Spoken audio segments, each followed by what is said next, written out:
I'm actually more surprised at the fact that no one in the media asked this than I am at the fact that law enforcement didn't even bother to address it.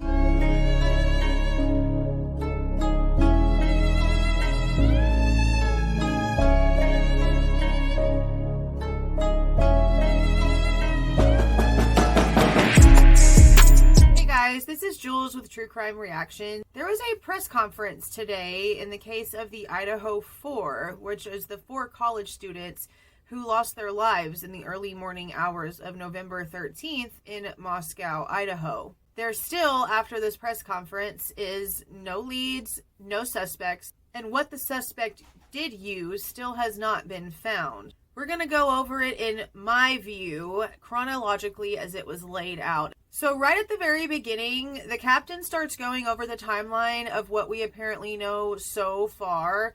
And it's shocking to me that they didn't address the fact that Kaylee's family has come out more than once stating that there is no way that the girls got home at 1:45 in the morning. You have pulled video seeing the Uber driver dropping them off. You've checked your phone records. You know timestamps, what time they got home. Right. It's not 1:45. News Nation came out and stated this. The Moscow Police Department learned that Kaylee and Madison used a private party for a ride home, which would have gotten them home by 1:45, which is exactly the time that the other kids got home as well, Xana and Ethan. So law enforcement doubled down on the fact that not only did the girls arrive back to the residence at 1:45, but that it wasn't even an Uber that got them back home. They're now claiming that it was a private party, which means what? Because they're not explaining that. They still haven't explained that. In the press conference, they refuse to explain that. Lee and Maddie were picked up from their home at 1122 King around 10:15. It's about a 5-minute drive down. So they arrived to Corner Club around 10:20, which is different than what was released at 10. I know that Kaylee called for an Uber at 1:45. He arrived at 1:49, got in the car around 1:50. It's about a 5-6 minute drive.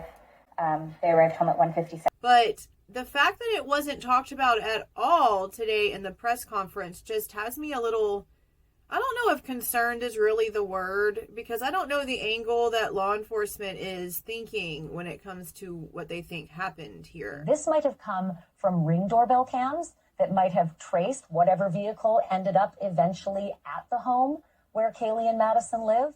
Wouldn't the family and law enforcement have all seen about the same Ring footage? Why are these so inconsistent? But this wasn't the only inconsistency that's been spoken about that wasn't talked about at all. And don't get me wrong, they did come on here and debunk a couple of things and rumors that have been going around. But they also glanced over the fact that apparently on Facebook, there's a woman claiming to be the mother of a friend of Ethan's.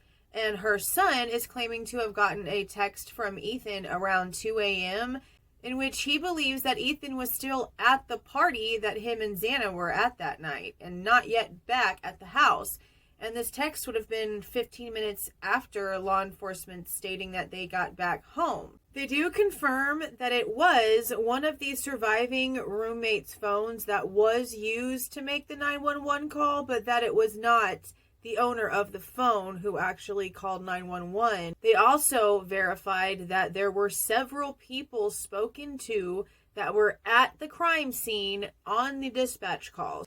They also verified that they know for a fact they're not going to release the names of the people on this 911 call, and they are not going to release the 911 call. Now, at least that's at this time. They also clarified the people that have been spoken about that they believe do not have anything to do with this situation at this time. The 2 surviving roommates, the hooded guy from the video, everyone that was at the crime scene whenever dispatch got there, and everyone that was spoken to by dispatch on the 911 call, whoever the private party driver or just the driver in general was, and the ex-boyfriend that got 10 missed phone calls from that night. Captain Rogers stated, and I quote, "We do not believe the following individuals were involved," and then listed the previous. Now, law enforcement has apparently had to clarify this more than once. that any reports of the victims being bound or tied in any way are completely false. They addressed the rumor that basically got started by Mark Furman about Kaylee possibly having a stalker. And it was about 2 months ago. Well, 2 months ago is also about the time that the man with the knife attacked or attempted to attack a group of college kids on campus, and there was an alert sent out everywhere. So for a minute, I thought maybe it was possible. They've received phone records and email records and text message records and probably would have seen something at this point. Law enforcement is stating that it's not found to be true. Now, the verbiage being used for the weapon is now being stated as being a fixed blade knife, which could technically be any knife. Colonel Wills from the Idaho State Police came on and kind of gave us a rundown of all of the evidence that they're currently having to sort through. He's quoted as saying that they have over 103 pieces of individual evidence. Over 4,000 photos have been taken and now have to be analyzed. They've done 3D scans of the entire crime scene. They've done over 150 interviews and have had to sort through over 1,000 tips. Now, even though I wish better questions were asked, I did like the fact that several of the media present were kind of pushing, wanting to know who they deemed to be the target here, because law enforcement is stating that this was a targeted attack. It makes a lot of sense that the public would like to know who was targeted, but law enforcement is stating that making that information known might jeopardize the case.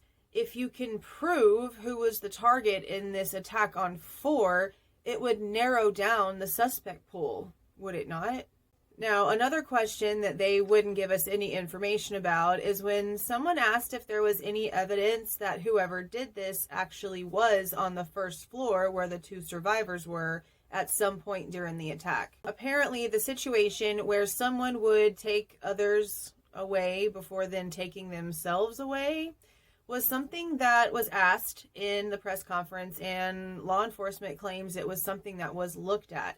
But I'm guessing after the autopsy and what it was found to have looked like when it comes to the wounds and the injuries, that's whenever that was taken off the table. Now, one lady mentioned the fact that there was a behavioral analyst team and a profiler team working the case, and asked if the suspect being a woman has been taken off the table yet. He did state that there was a profile being worked on, and hopefully they'll share it whenever they're able to, but glanced over the other question. People have also been asking about all of the vehicles that they've seen in the crime scene photos. And since now the crime scene has been expanded to basically around that parking lot area and all behind the back of the house, all of those vehicles have been looked at, and some of them belong to the victims. What they're doing with them at this point, if there's been any evidence found in the vehicles, they didn't give us any details on that.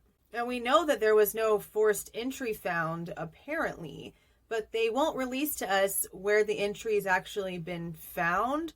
I wonder if they even know at this point whether it was the PIN code used or a sliding door. Now, I'm not sure where the conversation for where Ethan and Xana were for most of the night has gone at this point. I haven't seen a lot of their portion of this actually being discussed on social media.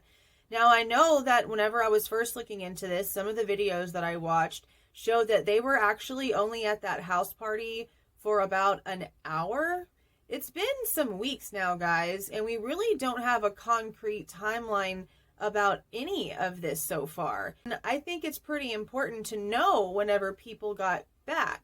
There's a huge gap of time here that we have really no concrete input about. So what are the 2 options here when it comes to who did this? Either a complete stranger whose psychotic behavior has built up to this, or someone who actually knew one of the victims and has held a lot of hatred and anger in their bodies for quite a while and has now unleashed it.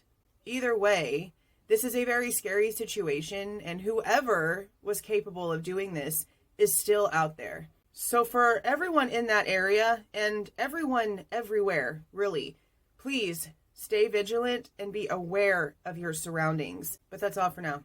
See y'all.